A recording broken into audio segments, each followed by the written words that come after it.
जय मसीह सभी को। जय मसीह, जय मसीह। अपने स्थान पे कृपया खड़े हो सकते हैं वचन पढ़ने के लिए। दूसरा कुरिन्थियों का 5 अध्याय में साथ हो सकते हैं आप।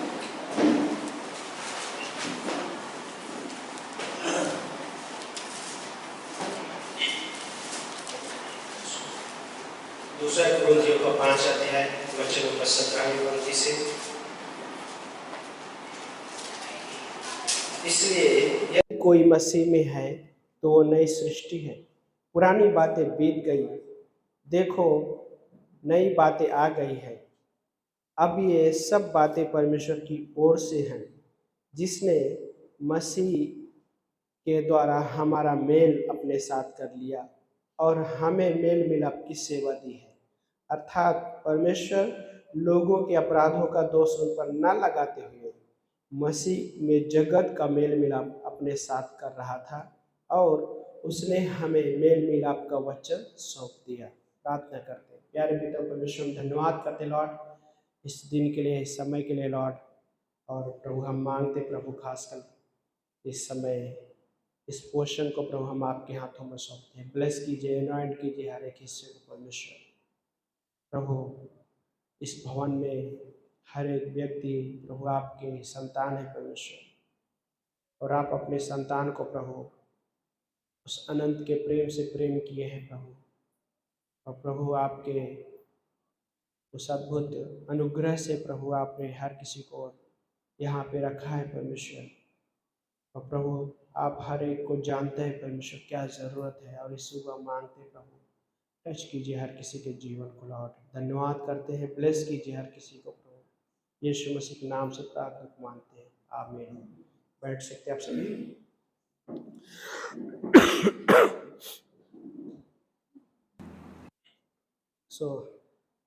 पौलुस यहाँ पे है ना, दूसरे कुरिन्थियों की पत्री लेखक है।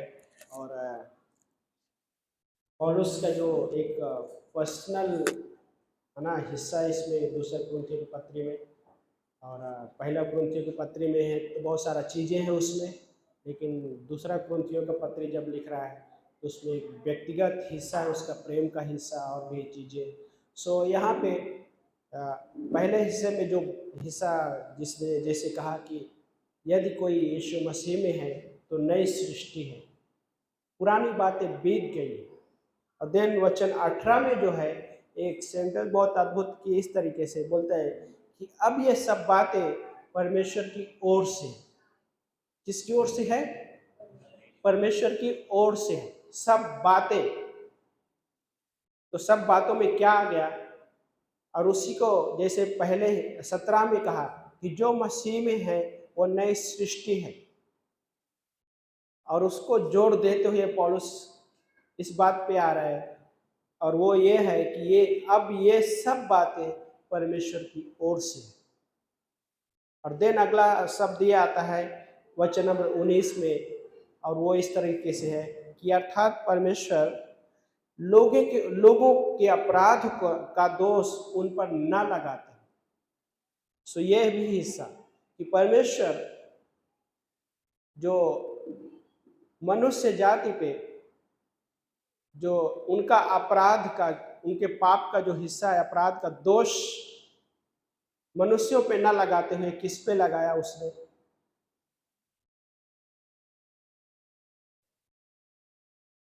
यीशु मसीह।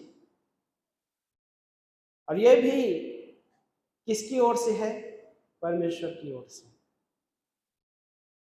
लेकिन जो मुख्य हिस्सा है वो हिस्सा ये है, और फिर अगला उसी वचन में बोलता है कि मसीह में जगत का मेल मिलाप अपने साथ कर रहा था।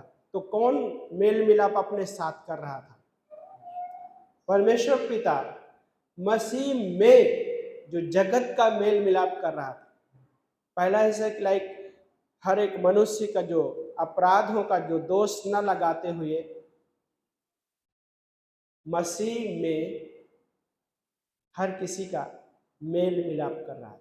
तो मेल मिलाप करने वाला कौन है? परमेश्वर। मेल मिलाप इंग्लिश में दो शब्द है, एक शब्द है पीस, दूसरा शब्द है रिकंसाइल। रिकन्सिलेशन। सो उसका मतलब होता है मेल मिलाप। क्यों मेल मिलाप की आवश्यकता पड़ी? क्योंकि हम सबको पता है एक हिस्सा कि हर एक मनुष्य परमेश्वर से दूर था, परमेश्वर से दूर था। सो पहले हिस्से में जब उसने हमें मेल मिलाप किया, तो मेल मिलाप करने के बाद उसने कुछ हिस्सा हमें दिया है उसमें, और वो हिस्सा ये है कि पहले हिस्से में वचन नंबर 18 में लिखा है, फिर से 18 पढ़ते हैं, बोलता है कि अब ये सब बातें परमेश्वर की ओर से हैं, जिसने मसीह के द्वारा हमारा मेल अपने साथ कर लिया और हमें मेल मिलाप की सेवा दी है। जब उसने हमें हमारा मेल किया यीशु मसीह के द्वारा, तो उसने हमें मेल मिलाप की सेवा भी दी है, मिनिस्ट्री, सेवकाई, सेवा भी दी है मेल मिलाप की।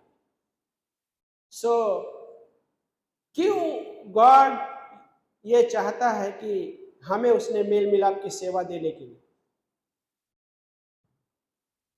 क्योंकि उसने जो उसका उद्देश्य है कि हम मनुष्य जाति, पहले तो हम परमेश्वर से दूर थे। रोमियो में 5 अध्याय में पढ़ेंगे, 10 पंक्ति में वचन कहता है कि हम उसके दुश्मन थे, शत्रु। तो शत्रु दुश्मन होने के वजह से बहुत सारी चीजें हो सकती है। हाँ, होता है ना, मन में खटाक है किसी वजह से, खटाक ये हो सकता है कि वो परमेश्वर हमारा ख्याल ही नहीं करता। हाँ, ये खटाक हो सकती है। और एक विश्वासी भी इस तरीके से सोच सकता है कि परमेश्वर से मैंने इतना सारा प्रार्थना किया, कोई सुना हुआ ही नहीं है। हाँ, सुन ही नहीं रहा है परमेश्वर। सो क्या खटाक हो सकती है मन में, और बहुत सारा चीजें हो गया। सो परमेश्वर को कैसे देख सकते हैं? दुश्मन जैसा देख सकते हैं, शत्रु। और जब शत्रु दुश्मन है, तो दुश्मन को एक करने के लिए कुछ खास आवश्यकता पड़ती है, किसी न किसी को बीच में आना पड़ता है, मध्यस्थी करना पड़ता है। और मध्यस्थी जब वो करता है, वो मध्यस्थी करने वाला दोनों पार्टी की तरफ से होना जरूरी है। एक पक्ष तरफ से होएगा तो क्या होएगा, ये मेरा पक्ष नहीं ले रहा है, ये इसका पक्ष ले रहा है। यस। और ये दूसरी बात यह है, मेल मिलाप करने वाला जो पर्सन, उसके लिए योग्यता का क्या है कि बहुत सारा चीजें आ जाती योग्यता के हिस्से में अगर देखें। और वो मेल मिलाप के लिए सिर्फ देखा जाए तो प्रभु यीशु मसीह योग्य है। क्यों वो योग्य है? योग्य वो इसलिए है कि उसने, उसके द्वारा हमारा मेल मिलाप, जो शब्द लिखा है कि उसके द्वारा हमारा मेल मिलाप, क्योंकि वो हमारे लिए इस दुनिया में आया, और सिर्फ आया ही नहीं। और आगे आगे पंक्ति पढ़ते उसी हिस्से में दिन वचन 19 बोलता है कि अर्थात परमेश्वर लोगों के अपराधों का दोष उन पर न लगाते हुए मसीह में जगत का मेल मिलाप अपने साथ कर रहा था, और उसने हमें मेल मिलाप का वचन सौंप दिया। तो उसने दूसरा हिस्सा कि उसने हमें मेल मिलाप का वचन सौंपा। पहला सेवा सौंपी उसने, और देन दूसरा मेल मिलाप का वचन सौंपा। सो दो हिस्सा। जब उसने मेल मिलाप के लिए एक सबूत भी रखा, प्रूफ, नहीं तो बहुत आसान है लोग कह सके अरे उसने क्या मेल मिलाप, मुझे मेरा मेल मिलाप कैसे किया। तो उसने हमें वचन भी दिया, और वचन ही इस बात की गारंटी देता है कि वो हमारा मेल मिलाप है, जिसने उस क्रूस पे हमारे लिए सब कुछ किया। रोमियो का 5 अध्याय वचन नंबर 10-11 जब पढ़ते हैं तो वहां पे क्या बोलता है, वो पंक्ति इस प्रकार कहती है, क्योंकि जब हम शत्रु ही थे, हमारा मेल परमेश्वर के साथ उसकी मृत्यु के द्वारा हुआ। ये हिस्सा, जब हम उसके शत्रु थे, दुश्मन थे, तो हमारा मेल मिलाप उसके पुत्र की मृत्यु के द्वारा हुआ, और वो प्रभु यीशु मसीह की मृत्यु के द्वारा हुआ, और मृत्यु के द्वारा हुआ हमारा मेल मिलाप। तो इसके लिए गॉड ने एक पक्के तौर पे उसकी गारंटी के लिए क्या बोलता है कि उसने अपने वचन को भी दिया है, कि ये वचन हमें ये बताता है कि उसने हमारा मेल मिलाप किया, और मेल मिलाप करने के लिए क्या चीजें हुई, और वो ये हुआ कि उसके पुत्र की मृत्यु। और दिन आगे उसमें लिखा हुआ है, क्या बोलता है कि उसकी मृत्यु के द्वारा हुआ, तो इससे बढ़कर अब मेल हो जाने पर, ये हिस्से को पढ़िए थोड़ा सा। हाँ, क्या बोलता है, इससे बढ़कर अब मेल हो जाने पर हम उसके जीवन के द्वारा उद्धार पाएंगे। ये साल्वेशन की बात नहीं कर रहा है।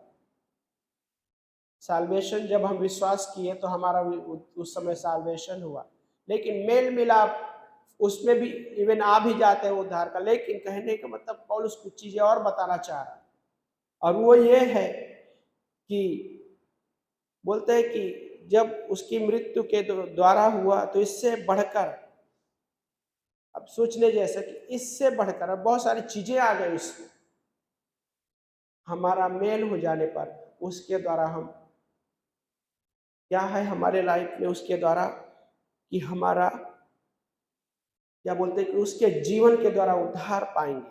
और देन वचन 11 क्या बोलता है, केवल यही नहीं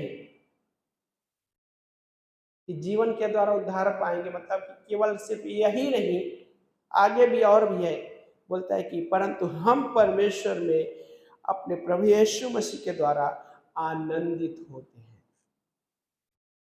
और आनंद का रीजन क्या है कि हमारा मेल मिलाप हुआ उसके मृत्यु के द्वारा, और उसने हमें मेल मिलाप की सेवा दी है, और मेल मिलाप की सेवा के साथ साथ उसने हमें मेल मिलाप के वचन दिए हैं।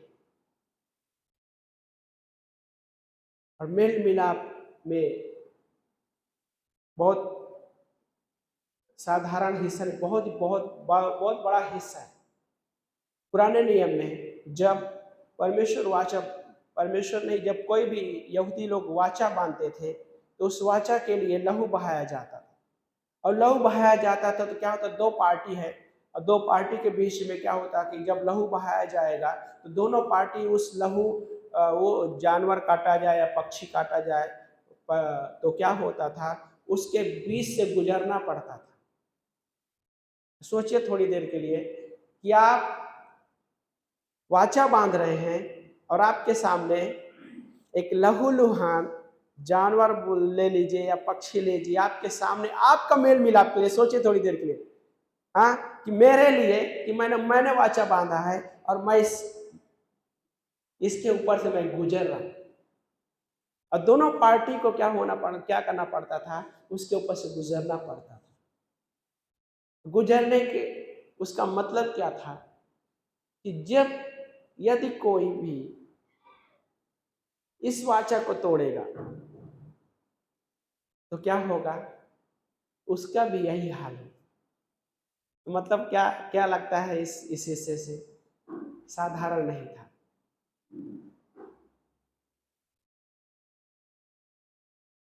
और इसलिए वाचा तोड़ने के लिए हर कोई बहुत चौकन्ना रहता था।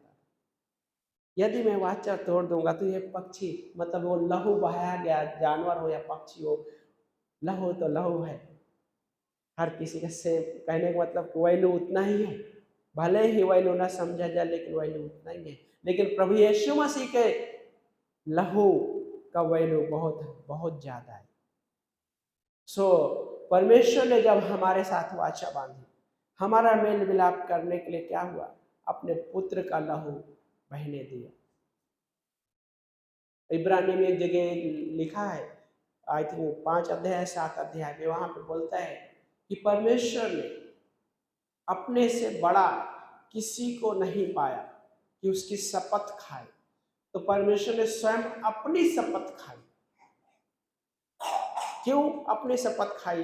अब्राहम के साथ परमेश्वर वाचा बांध रहा है, और उस वाचा में परमेश्वर ने एक है ना, पक्षी आज पक्षी का है ना लहू काटा और वहाँ पे क्या बोलते हैं उसका लहू बहाया गया। और दिन क्या हुआ, उससे उसको पार करना था। अब्राहम तो सो गया, लेकिन अभी परमेश्वर अपने से बड़ा किसी को जब नहीं पाया तो वचन कहता है कि उसने खुद स्वयं की शपथ खाई। तो मतलब कि ये वाचा को तोड़ने वाला परमेश्वर तो वाचा तोड़ ही नहीं सकता, और वाचा को फुलफिल करने वाला स्वयं परमेश्वर जिम्मेदार है, अब्राहम जिम्मेदार नहीं है।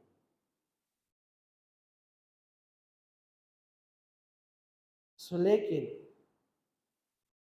हमारा मेल मिलाप के लिए अपने पुत्र को परमेश्वर ने इस्तेमाल करने का मतलब कि क्रूस पे जाने के लिए, बलिदान होने के लिए उसने हमें अपने पुत्र को ठहराया, और उसके द्वारा हमारा मेल मिलाप। और देन एक हिस्सा पे पढ़ रहा था, अच्छा था, मुझे बहुत पसंद आया। जकरिया के 8 अध्याय में वचन नंबर 14 से जब पढ़ेंगे,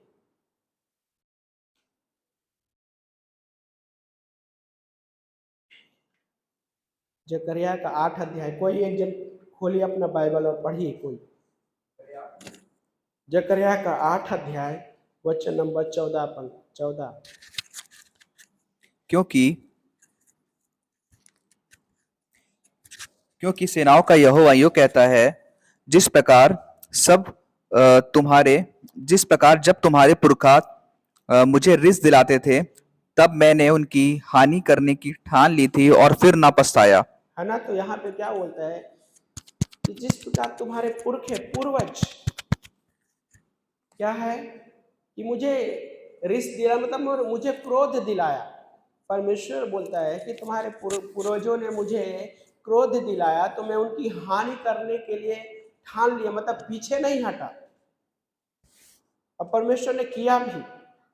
और गुस्सा, जो क्रोध दिलाने का रीजन क्या था? क्रोध दिलाने का रीजन ये था कि परमेश्वर के विरोध में जाना, कुड़कुड़ाना, और मूर्ति पूजा भी आ जाता है उसमें, वो भी चीज़ें किया, है ना। व्यभिचार, एडल्ट्री शब्द इस्तेमाल किया गया है ना। एडल्ट्री और एडल्ट्री दो अलग अलग हो जाता है। तो एडल्ट्री मतलब मूर्ति पूजा, कई बार वो व्यभिचार से भी कनेक्ट करता है। सो परमेश्वर बोलता है कि तुम्हारे पूर्वजों ने मुझे क्रोध दिलाया। अब जब क्रोध दिलाया तो परमेश्वर बोलता है कि उनकी हानि करने से मैं पीछे नहीं हटा। लेकिन अगला हिस्सा जो महत्वपूर्ण हिस्सा है, और वो ये है, आगे पंक्ति क्या बोलता है, आगे पढ़िए। उसी प्रकार मैंने इन दिनों में यरूशलेम की और यहूदा के घराने की भलाई करने की ठान ली। हाँ, क्या बोलता है, जैसे मैंने उनको हानि करने के लिए ठान लिया था, हानि करने से पीछे नहीं हटा, उसी प्रकार अभी यरूशलेम, यहूदा क्या बोलता है, भलाई करने के लिए मैंने ठाना है। भलाई करने के लिए क्या है? जकरिया के पुस्तक का सारांश इस प्रकार से, ओके, सारांश इस प्रकार से है कि जो यहूदी लोग हैं बंधुआई में जब गए थे, और बंधुआई में जाने के बाद अभी वापस आ रहे हैं, और जब वापस आए तो क्या हो गया, परमेश्वर उनका फिर से उन रेस्टोरेशन के हिस्से में रख रहा है, और उनको आशीष देना चाहता है, और उनके बारे में भलाई सोचता है।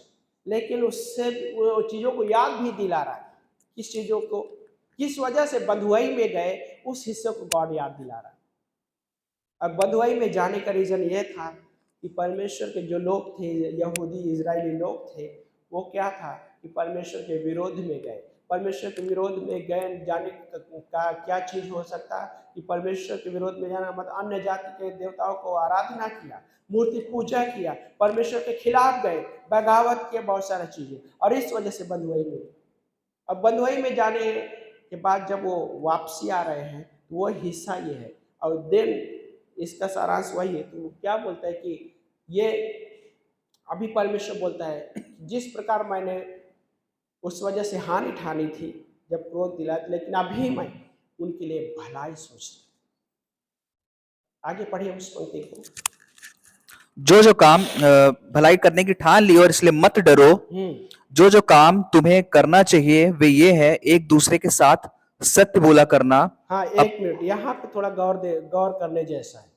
मैं भी पढ़ता हूँ 15 पंक्ति में। 15 बोलता है, उसी प्रकार मैंने इन दिनों यरूशलेम और यहूदा के घराने की भलाई करने का पुनः निश्चय किया, ठान लिया। ये क्या कहते पता है? परमेश्वर हर मसीह के लाइफ में भलाई करने के लिए निश्चय कर लिया, ठान लिया है। आप कई बार बोलते हैं ना कि मैंने ये काम करने के लिए ठान लिया, निर्णय ले लिया, मैं अभी करूंगा, लेकिन क्या होता है? हम नहीं कर पाते। क्यों? हम मनुष्य हैं। लेकिन परमेश्वर जब ठान लेता है किसी चीज के लिए, तो परमेश्वर उस चीज को पूरा करता है। और वही था कि पहला पाठ हमारे लिए क्या था कि हमें हमारा मेल मिलाप करने के लिए जो आवश्यकता थी, उसने वही बात को ठान लिया था, अनंत में ठान लिया था, और उसने अपने पुत्र को भेजा। तो ये पंक्ति क्या बोलती है कि भलाई करने के लिए उसने निश्चय कर लिया, ठान लिया था। और दिन आगे क्या बोलता है उसी पंक्ति में? हाँ, मत डरो, तुम्हें ये काम करना चाहिए। और वो काम क्या था? एक दूसरे से क्या है? एक दूसरे से क्या करना है? सच बोल। आगे आगे पढ़िए। एक दूसरे से के साथ सत्य बोला करना। हाँ। अपनी कचहरियों में सच्चाई का और मेल मिलाप की नीति का न्याय करना। हाँ, बोलता है कि अपने फाटकों में सत्यता से न्याय करो तथा शांति के लिए निर्णय दो, है ना? दो चीज बोलता है, मतलब न्याय के बारे में कि सच्चाई से न्याय करो और शांति से क्या करना है? निर्णय दो, शांति के लिए निर्णय दो। वचन 17 पढ़िए। और अपने अपने मन में एक दूसरे की हानि की कल्पना ना करना। हाँ, क्या है? अपने अपने मन में किसी दूसरे के प्रति क्या नहीं करना है? क्या नहीं करना है? मैं नहीं सुन पाया। हानि के लिए कल्पना नहीं करना, विचार नहीं करना। क्यों ये कह रहा है कि हानि के लिए कल्पना नहीं करना, विचार नहीं करना? कि गॉड हमारे बारे में बोलते हैं मैंने भलाई करने के लिए ठान लिया है। और कैसा लगेगा कि मनुष्य उसके विपरीत करे, तो गॉड को क्या अच्छा लगेगा? हाँ, अच्छा लगेगा? गॉड बोलते हैं मैं तुम्हारे बारे में भलाई करने के लिए ठान लिया है, और तुम उसके उल्टा जा रहे हो। हाँ, मैं तुम्हारी ओर आ रहा हूं, तुम पीठ पीछे करके उल्टा जा रहे हो। क्या होगा? गॉड को अच्छा नहीं लगेगा, है ना? हम शब्द इस्तेमाल कर रहे हैं, उसका दिल नहीं दुखाना चाहता है, लेकिन गॉड का दिल दुखाने के लिए तत्पर रहेगी। हाँ, क्या? उसी हिस्से को फिर से पढ़िए, 17। और अपने अपने मन में एक दूसरे की हानि की कल्पना ना करना। हाँ, और झूठी शपथ से प्रीति ना रखना। झूठी शपथ से प्रीति न रखना। जी। झूठी शपथ किससे रिलेट कर रहा है पता है? किसी दूसरे के लिए। आगे, क्योंकि इन सब कामों से मैं घृणा करता हूँ। इन सब कामों से मैं घृणा करता हूं। कौन घृणा करता है? परमेश्वर घृणा करता है। आप चाहते हो कि आप वो कार्य करें जिससे परमेश्वर घृणा करे? सो भी परमेश्वर की भलाई कैसे देख पाएंगे आप? हाँ, कहने का मतलब कि हम परमेश्वर की भलाई कैसे देख पाएंगे अपने जीवन में? और कई बार परमेश्वर को हम दोष लगाने लग जाते हैं कि परमेश्वर मेरे जीवन में कुछ भला कर ही नहीं रहा है। लेकिन वो बात को मैं नहीं याद करता है कि मैं किसी के मारे हुए बुराई की कल्पना जो कर रहा हूँ, उसको मैं क्या करता हूँ? ढांक देता हूँ। कैसे ढांकता हूँ? बहुत सारे चीज़ों से ढांकने की कोशिश करता हूँ, लेकिन परमेश्वर को तो सब पता है। इसलिए दाऊद ने कहा, यदि मैं अपना बिछौना अधोलोक में भी बिछाऊं तो भी तू वहां है।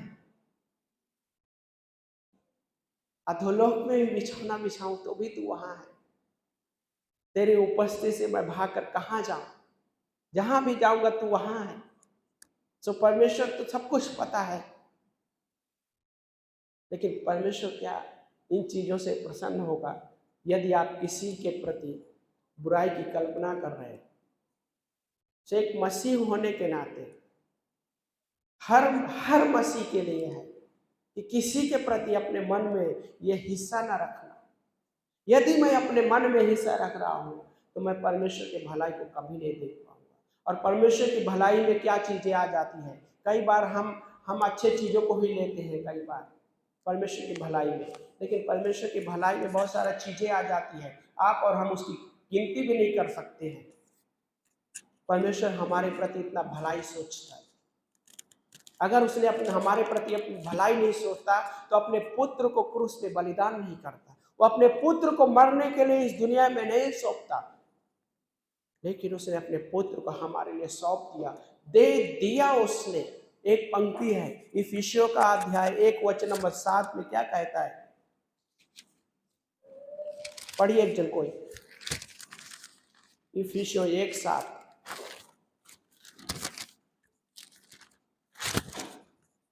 हमको हाँ उसमें उसके लहू के द्वारा छुटकारा, हाँ, हमें उसमें उसके लहू के द्वारा छुटकारा, अर्थात अपराधों की क्षमा, अर्थात अपराधों की क्षमा, उसके उस अनुग्रह के धन के अनुसार मिला है।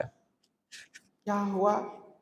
उसके अनुग्रह के धन के अनुसार हमको मिला है।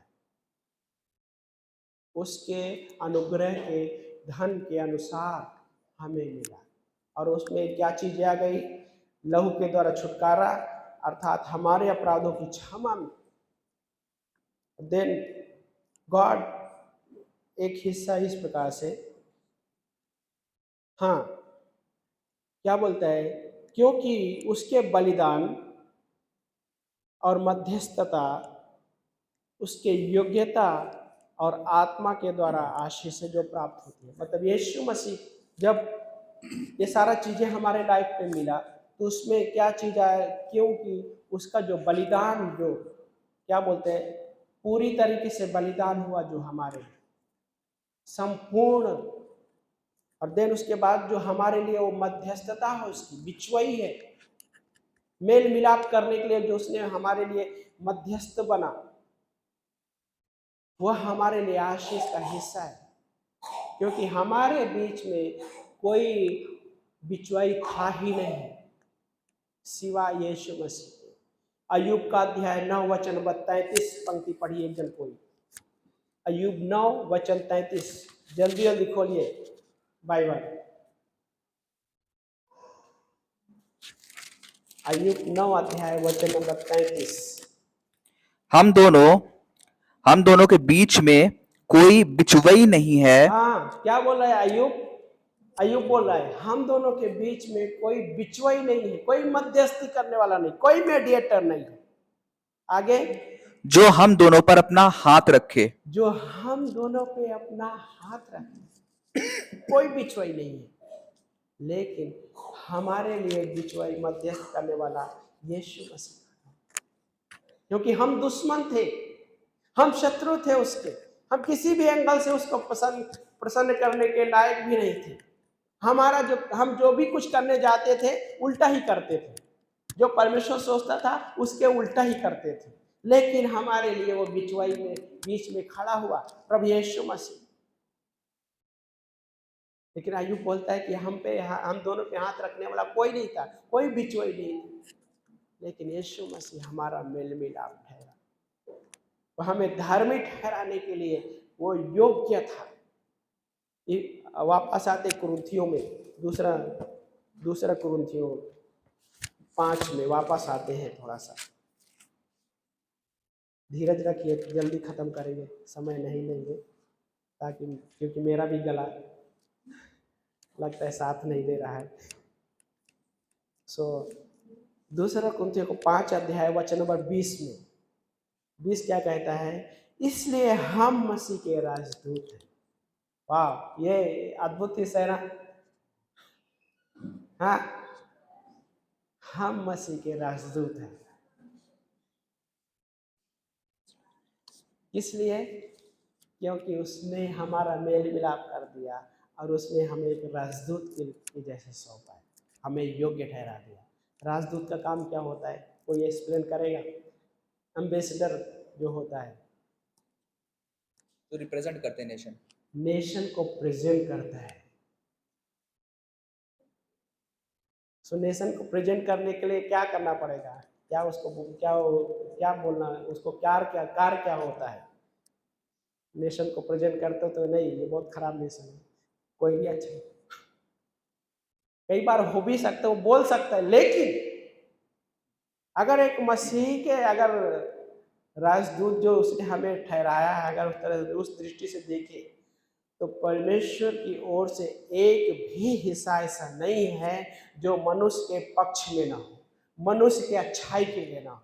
और सोचिए, उसने हमें जब राजदूत ठहराया है तो एक मसीह होने के नाते हमारे पास क्या उसने रखा है? एक गवाह रखा, टेस्टमनी रखा है उसने। वो टेस्टमनी किस प्रकार से जीना चाहिए, एक राजदूत किस तरह से जीना चाहिए, और ये बहुत सोचने जैसा हिस्सा है। और दिन आगे पढ़ते हैं, वचन 20 में ही बोलता है कि मानो परमेश्वर द्वारा विनती कर रहा है, हाँ, हम मसीह की ओर से तुमसे निवेदन करते हैं कि परमेश्वर के साथ मेल मिलाप कर लो।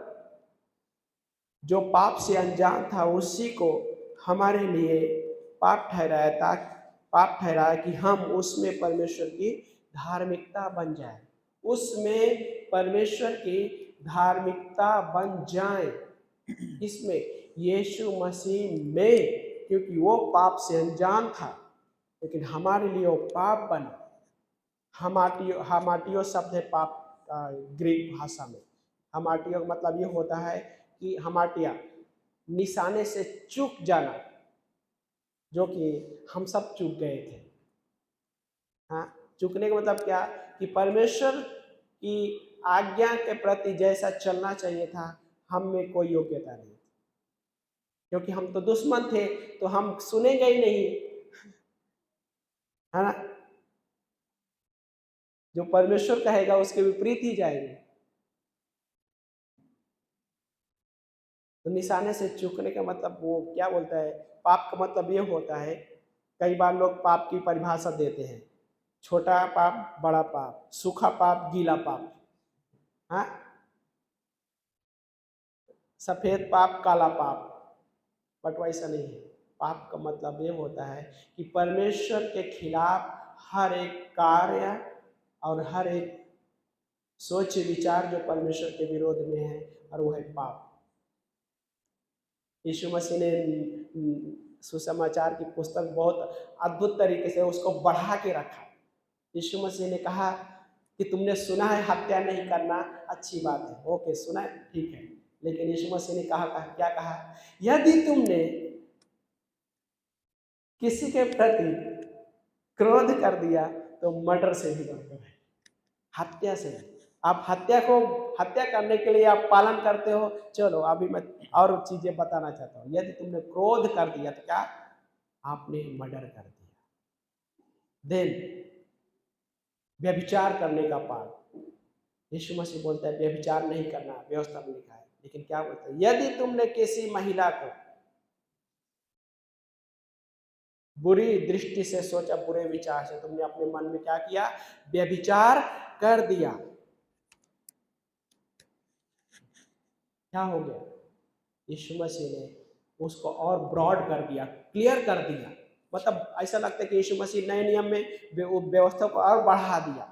और जब व्यवस्था को बढ़ा दिया तो ऐसा कोई नहीं जो योग्य हो पूरा कर सके, लेकिन हमारे लिए बहुत जरूरी है। इसलिए बाय द ग्रेटर ग्रेस में एक चीज है, अगर पुरुष है तो अकेले महिला के साथ आप नहीं मिल सकते, और ना ही किसी महिला के साथ पुरुष घिनौनी हरकतें करे। और उसके साथ साथ यदि पुरुष है, कहीं भी ट्रैवलिंग कर रहे हैं, यदि उस व्यक्ति की वाइफ साथ में है तो अदर महिला के साथ में कर सकते, कहने का मतलब अदर महिला को साथ में ले सकते हैं, गाड़ी हो या कई से चीजें। और उसके साथ साथ यदि ग्रेटर डेज में यदि किसी काउंसलिंग की जाती, किसी सलाह दी जाती है, तो किसी बंद कमरे में नहीं। और उसके साथ साथ उस व्यक्ति की पत्नी हो और वो खुला कमरा हो। तो यीशु मसीह ने उस चीज को बहुत ये करके रखा। क्या चीज? यदि तुमने किसी महिला के प्रति आपने बुरे विचार किया तो आप व्यभिचार कर गए। लेकिन यहूदी लोग क्या थे? अड़े थे कि व्यभिचार नहीं करना चाहिए। अच्छा है, लेकिन यीशु मसीह बोलता है ओके, यदि तुमने किसी के प्रति व्यभिचार किया, निशाने से चूक गए, और निशाने से चूकने में हर कोई माहिर है बाइबल में। माहिर रहते हैं सब। हाँ, जान कई बार निशाना मारना चाहिए और थोड़ा ही है ना, 1 डिग्री हम यूं ही अपने आप से कर देते चूकने के मामले में। लेकिन परमेश्वर हमसे वैसा ही प्रेम करता है। वो हमारे लिए मेल मिलाप बना ताकि हम उसमें होकर धार्मिकता, यीशु मसीह के साथ धार्मिकता का मतलब क्या होता है?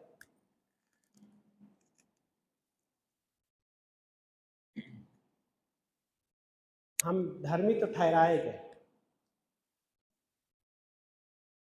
जब हमने विश्वास किया तो हम धर्मी ठहराए गए। लेकिन जब हम मसीह लाइफ में जब जी रहे तो हम कुछ लेके चल रहे हैं,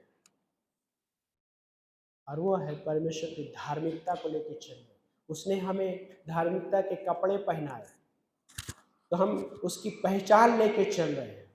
और धार्मिकता का हिस्सा में एक और है, मैं थोड़ा सा धार्मिकता का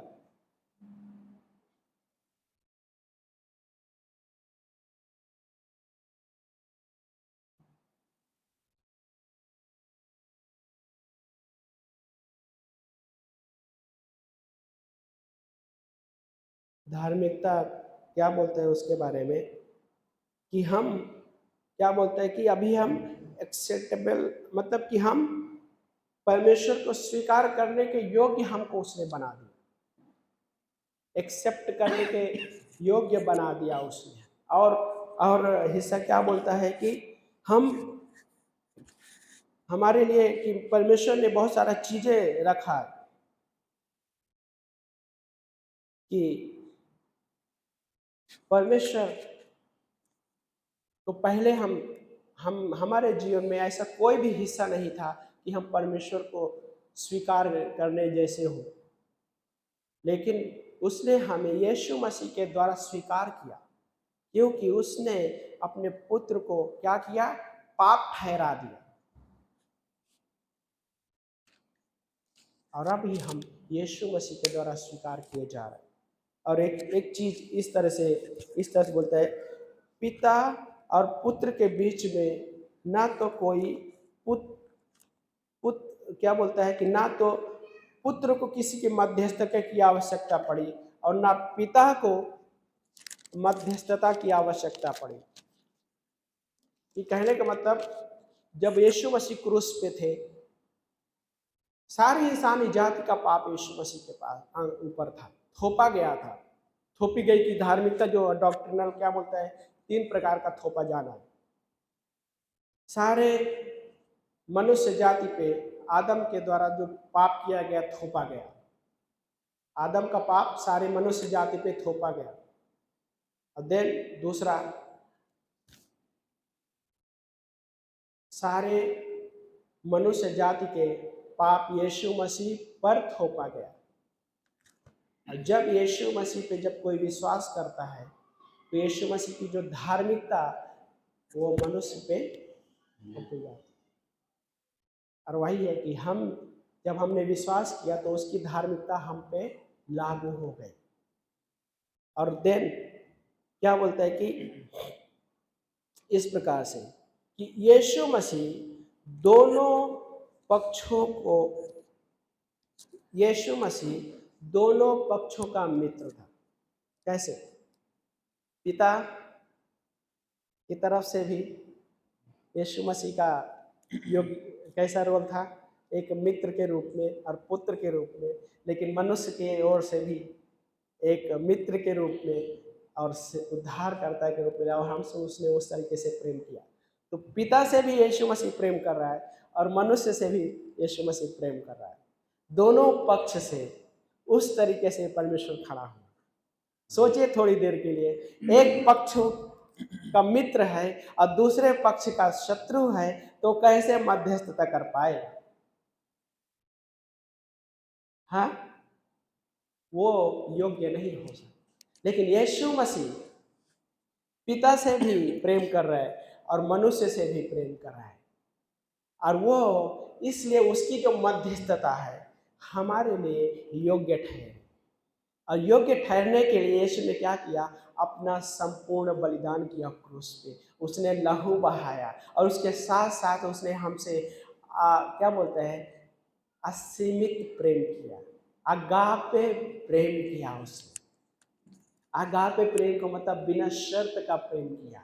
जब हमसे हमारा मेल मिलाप कर रहा है तो कैसा कि हमसे अगापे प्रेम कर रहा है। कई बार होता है मेल मिलाप के रूप में, होता है ना, वो व्यक्ति हमारा मेल मिलाप करना चाहता है, वो बोलते नहीं मैं नहीं मेल मिलाप करूंगा। होता है, कई बार देखा है क्या, घरों में भी होता है कई बार, है ना, बच्चा बिगड़ जाएगा, नहीं मैं नहीं मेल मिलाप करेगा। होता है देवराज जी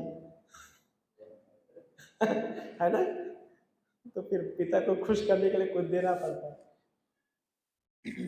लेकिन क्या हुआ,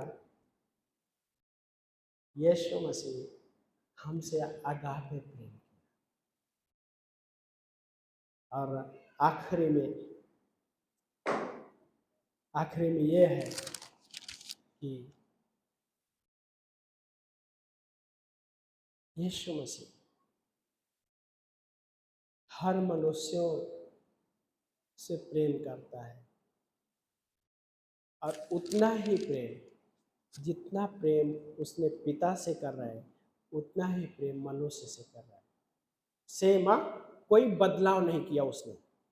कई बार ये बोल सकता है कि यीशु मसीह ने पिता से जितना प्रेम किया था, जैसा प्रेम किया था, मनुष्य से वैसा और उतना प्रेम नहीं किया।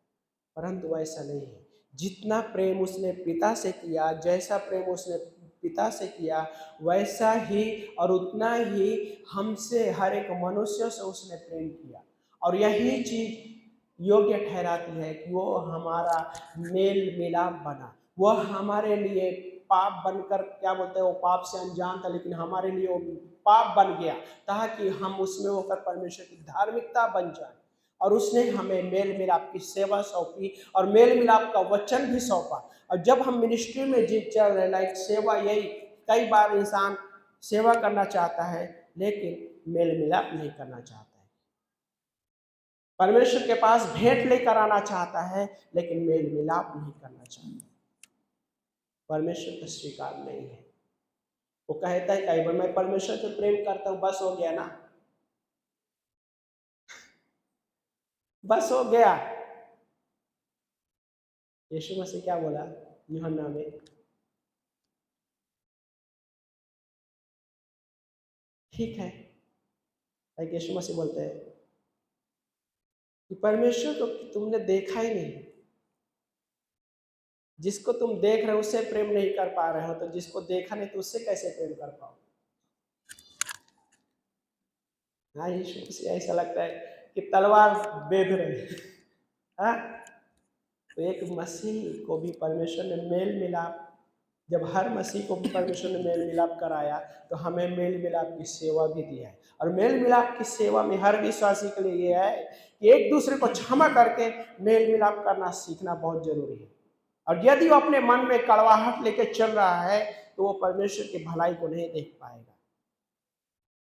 क्योंकि दाऊद कहता है कि यदि मैं अपने हृदय में पाप को रखता तो मेरी प्रार्थना नहीं सुनी जाएगी। अब पाप के मामले में ये नहीं कि कई बार ये हो सकता कि ये सारा, बट ये भी आ जाएगा कि अब यदि मैं अपने हृदय में अनफॉरगिवनेस को लेके चल रहा हूँ, क्षमा न करने का लेके चल रहा हूँ, मेरी प्रार्थना रुकावट हो जाएगी और उसके साथ साथ मैं परमेश्वर की भलाई को नहीं देख पाएगा। लेकिन जब मैं परमेश्वर के सामने खड़ा होगा, मेल मिलाप को जैसे मैंने रिसीव किया है, तो वैसे ही वैसे ही मैं भी मेल मिलाप के लिए आगे बढ़ सकूं हर किसी के सामने। और जब मसीही मेल मिलाप के लिए आगे नहीं बढ़ता, कठोरता को लेके चलता है, ये गारंटी मैं दे रहा हूँ, चाहे किसी को अच्छा लगे चाहे नहीं, ये सच्चाई मैं बताना चाह रहा हूँ। मेरा कहने को तब इस तरह से नहीं, बट मैं ये सच्चाई बताना चाह रहा हूँ कि परमेश्वर के आशीष को खो सकता है वो व्यक्ति, परमेश्वर की भलाई को वो खो सकता है वो व्यक्ति, लेकिन परमेश्वर नहीं चाहता है। ओके, परमेश्वर ने ठान लिया है हमारे लिए भलाई करने के लिए, तो परमेश्वर क्यों नहीं भलाई करेगा। लेकिन मैं कई बार मसीह भी ठान लेते हैं मैं इसको क्षमा नहीं करेगा, गॉड बोलते ओके ठीक है मैं तुमको दिखाता हूँ। परमेश्वर भलाई के लिए ठान लिया, लेकिन मसीह लोग क्या बोलते हैं, मैंने भी ठान लिया है। किसी को होता है ना, क्षमा नहीं करे अपने दिल, सब कुछ हो सकता है, एक के साथ में अच्छा सा हंस के बात कर सकता है, एक से नहीं। गॉड बोलते हैं देख रहे हैं, हाँ सब कुछ देख रहे हैं गॉड। गॉड बोलते हैं मैं आशीष नहीं दूंगा, प्रार्थना को उत्तर नहीं दूंगा, कितना भी गिड़गिड़ाओ, लेकिन जब तक तुम क्षमा का हृदय लेके नहीं चलोगे, जब तक तुम क्षमा नहीं करोगे, जब तक तुम मेल मिलाप नहीं करोगे, क्योंकि मैंने तुम्हें मेल मिलाप की सेवा भी दी है और मेरे आपके वचन भी दिए हैं, और परमेश्वर चाहता है कि हम उसमें बढ़ें, और जब बढ़ते हैं तो परमेश्वर की महिमा होती है। आमीन। आइए प्रार्थना करते हैं। प्यारे पिता परमेश्वर, धन्यवाद करते प्रभु जी इस दिन के लिए, इस समय के लिए परमेश्वर जो आपने दिया परमेश्वर, धन्यवाद करते हैं परमेश्वर कि आपने हमें मेल मिलाप किया प्रभु। हम दुश्मन थे, शत्रु थे, लेकिन आपने हमें हमारा मेल मिलाप आपने अपने पुत्र के द्वारा किया प्रभु, अपने पुत्र की मृत्यु के द्वारा किया प्रभु, जो क्रूस पे उसने हमारे लिए किया। हम में कोई योग्यता नहीं थी, लेकिन वह हमारे लिए योग्य था, हमारा मध्यस्थ बनाओ। धन्यवाद करते हैं परमेश्वर इस समय इस भवन में हर एक व्यक्ति के लिए प्रभु यीशु मसीह, प्रभु हम मांगते हैं परमेश्वर, यस लॉर्ड जीसस, ब्लेस कीजिए प्रभु यीशु मसीह हर एक को परमेश्वर। आपसे मांगते परमेश्वर इस भवन में बैठे हर एक व्यक्ति के जीवन में प्रभु आपका वचन प्रभु अधिकार से बसने पाए प्रभु, प्रभु आपका जो प्रेम को ग्रहण कर सके परमेश्वर। यस लॉर्ड, जैसे आपने मेल मिलाप की सेवा भी दी है परमेश्वर, तो हर एक उससे उस हिस्से में बढ़ सके परमेश्वर। धन्यवाद करते हैं परमेश्वर।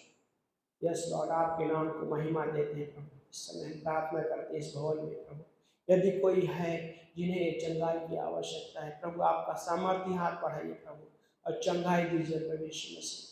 मांगते परमेश्वर आप टच कीजिए प्रभु उस व्यक्ति को प्रभु। हाँ प्रभु, हो सकता है कोई इमोशनली उसके मन में हो सकता है इमोशनली चंगाई, आत्मिक चंगाई या शारीरिक चंगाई, प्रभु आप सब कुछ जानते हैं परमेश्वर, क्योंकि आपने हमें बनाया है। धन्यवाद करते हैं परमेश्वर प्रभु, हम आपको ऊंचा उठाते हैं लॉर्ड जीसस। धन्यवाद करते हैं, धन्यवाद करते हैं प्रभु जी। इस समय सबकी आंखें बंद और सर झुके हुए हैं। मैं आपको एक अच्छी बात बताना चाहता हूँ, यीशु मसीह आपसे भी प्रेम करता है और आपका भी मेल मिलाप करना चाहता है। यदि आपने यीशु मसीह के बारे में हो सकता है आप पहले सुने हैं या पहली बार सुन रहे हैं, लेकिन अभी तक आप यीशु मसीह को अपना उद्धारकर्ता के रूप में नहीं सौंपे हैं, आप उद्धारकर्ता के रूप में आपने उसको स्वीकारे नहीं है, तो आपके लिए अद्भुत मौका है कि आप उसे अपने हृदय में स्वीकार कर सकते। वो आपके जीवन में आना चाहते हैं। यदि आप चाहते कि वो आपके जीवन में आए, तो अपने जगह पे जहाँ कहीं भी कैसे भी हालत में क्यों ना हो, यस अपने हृदय में एक छोटा सा प्रार्थना कर सकते। परमेश्वर मैं धन्यवाद देता हूँ या धन्यवाद देती हूँ आज के दिन के लिए प्रभु यीशु, मैं आपके नाम में अपने पापों से क्षमा मांगता हूँ या क्षमा मांगती हूँ। मैं आपके उस बलिदान पे विश्वास करता हूँ या विश्वास करती हूँ कि आप मेरे पापों के लिए सूली पे मारे गए, कब्र में दफनाए गए, तीसरे दिन जी उठे। इस संदेश पर विश्वास करता हूँ या विश्वास करती हूँ। प्रभु यीशु, मैं आपको अपना उद्धारकर्ता के रूप में स्वीकारता हूँ या स्वीकारती हूँ। प्रभु यीशु के नाम से आमीन। यदि आपने प्रार्थना की है तो पवित्र आत्मा इस बात की गारंटी देता है कि आपके सारे पाप क्षमा हो चुके हैं। सॉरी, परमेश्वर आपके जीवन में आ चुका है। धन्यवाद करते हैं लॉर्ड, आपके विश्वास योग्यता के लिए, आपके प्रेम के लिए प्रभु धन्यवाद करते हैं। धन्यवाद करते हैं प्रभु कि आप हमारे लिए सब कुछ किया प्रभु। यस लॉर्ड, धन्यवाद के साथ इस प्रार्थना को प्रभु यीशु मसीह के नाम से मांगते हैं। आमीन।